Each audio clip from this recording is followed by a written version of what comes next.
सहारनपुर के प्रसिद्ध लकड़ी हस्तशिल्प और नक्काशी कारोबार पर अंतर्राष्ट्रीय परिस्थितियों की गहरी छाया मंडरा रही है।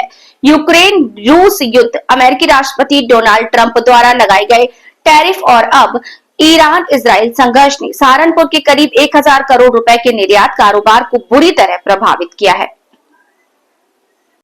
सहारनपुर के प्रसिद्ध लकड़ी हस्तशिल्प और नक्काशी कारोबार पर अंतर्राष्ट्रीय परिस्थितियों की गहरी छाया मंडरा रही है।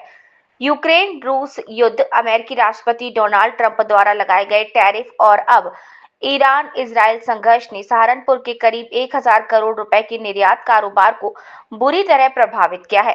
हालात यहां तक पहुंच गए हैं कि 70% से ज्यादा निर्यात पूरी तरह से बंद हो गया है और स्थानीय कारीगरों और मजदूरों के सामने रोजगार का संकट खड़ा हो गया है। लकड़ी कारोबार से जुड़े निर्यातक शबीन हम्फी ने बताया कि यूक्रेन रूस युद्ध के बाद निर्यात में काफी कमी आई है और ट्रंप काल में लगाए गए भारी टैरिफ ने इसमें और मुश्किलें खड़ी कर दी हैं। उन्होंने कहा, अब ईरान और इजराइल के बीच बढ़ते तनाव के कारण कई देशों ने निर्यात ऑर्डर रोक दिए हैं, जिसका सीधा असर सहारनपुर की अर्थव्यवस्था और यहाँ के रोजगार पर पड़ रहा है। लकड़ी कारोबारी खालिद उमर ने भी संकट पर चिंता जताते हुए कहा कि यूक्रेन रूस युद्ध के कारण हमारा कारोबार पहले ही आधे से भी कम रह गया है। अब ईरान इजराइल तनाव ने अंतर्राष्ट्रीय बाजार तक हमारी पहुंच और भी मुश्किल कर दी है। अगर ये युद्ध लंबा खींचते हैं तो मध्य पूर्व समेत प्रमुख बाजारों में हमारी मौजूदगी खत्म हो जाएगी। उन्होंने कहा कि कच्चे माल की कीमतों में बढ़ोतरी और तैयार माल के खरीदारों की कमी के कारण उद्योग गंभीर संकट में है।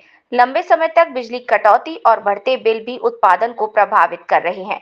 ईरान इजराइल युद्ध के कारण शिपिंग रूट में बदलाव के कारण ईंधन की लागत बढ़ गई है, जिसका सीधा असर उत्पाद की कीमतों पर पड़ रहा है। सहारनपुर हस्तशिल्प का सबसे बड़ा खरीदार अमेरिका को पिछले 6 महीने से कोई नया ऑर्डर नहीं मिला। अगर ईरान इजराइल संघर्ष लंबा खिंचता है या इसमें अमेरिका भी शामिल होता है तो सहारनपुर के कारीगरों और निर्यातकों के लिए स्थिति और भी खराब हो सकती है।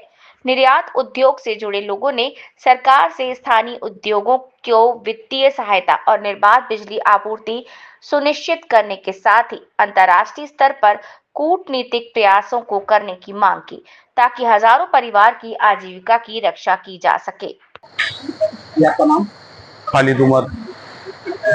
जिस तरह से इसराइल और ईरान का जो है युद्ध चल रहा है, तो काम में कितना फर्क पड़ा है? एक तो सर पहले ही जो है जब यूक्रेन और रूस की जंग हुई 50% काम तो तभी कम हो गया था। अब जो ईरान और इसकी इजराइल की जंग शुरू हुई है, इसकी वजह से भी जो काम चल रहे थे, जो दिल्ली के और मुरादाबाद वगैरह के एक्सपोर्टर हैं, जिन लोग हम काम करते हैं, उन्होंने काफी काम होल्ड करा दिया है। सारा नहीं हुआ है, यह 50-60% काम होल्ड करा दिया है। कोई अमेरिका वगैरह में भी कोई ड्यूटी वगैरह लगा दी गई है, उससे कंटेनर वगैरह का किराया बहुत ज्यादा बढ़ गया है। अब जो कुछ काम जो है लगे हुए थे वो सब होल्ड पे हैं और बड़ा संकट गहरा रहा है लकड़ी के कारोबार पे। कच्चे माल जो है वो बहुत महंगा आ रहा है और तैयार माल का कोई उठान नहीं है, कोई रेट नहीं मिल पा रहे हैं हम लोगों को। दूसरी बात यह है, सबसे ज्यादा परेशानी जो। आपका नाम? मेरा नाम शिवानंद है, मेरी कंपनी का नाम मायर एक्सपोर्ट्स। जिस तरह से इजराइल और ईरान का युद्ध चल रहा है, तो उसके बारे में कितना असर पड़ा है? देखिए, पहले तो जब से यूक्रेन रशिया वार चल रहा था, जब से हमारा मार्केट जो है 50% डाउन हो गई थी, बिल्कुल खत्म हो गई थी। जो 1000 करोड़ से ऊपर की मार्केट थी वो 500-600 करोड़ रह गई थी। और अब ये जो ईरान और इजराइल का वॉर शुरू हुआ है, जो इससे बहुत काफ़ी फ़र्क पड़ेगा, क्योंकि हमारा मिडिल ईस्ट भी अच्छी मार्केट है हमारी, यहाँ भी काफ़ी माल जाता था। जैसे भी दुबई के मेरे 1-2 ऑर्डर होल्ड हो गए, 1-2 दिन पहले ईमेल आई है कि उन ऑर्डर को होल्ड कर दिया जाए, क्योंकि Qatar, Dubai, Saudi, Iran, Israel, यहाँ सब जगह हमारा माल जाता है वुडन हैंडीक्राफ्ट का। तो क्या उम्मीद लग रही है कि ऑर्डर मिल पाएगा, नहीं मिल पाएगा? कितने का टर्नओवर था? सहारनपुर से 1000 करोड़ से ऊपर का टर्नओवर होता था, जो कि यूक्रेन रशिया के बाद 50% डाउन हो गया था। और अब इस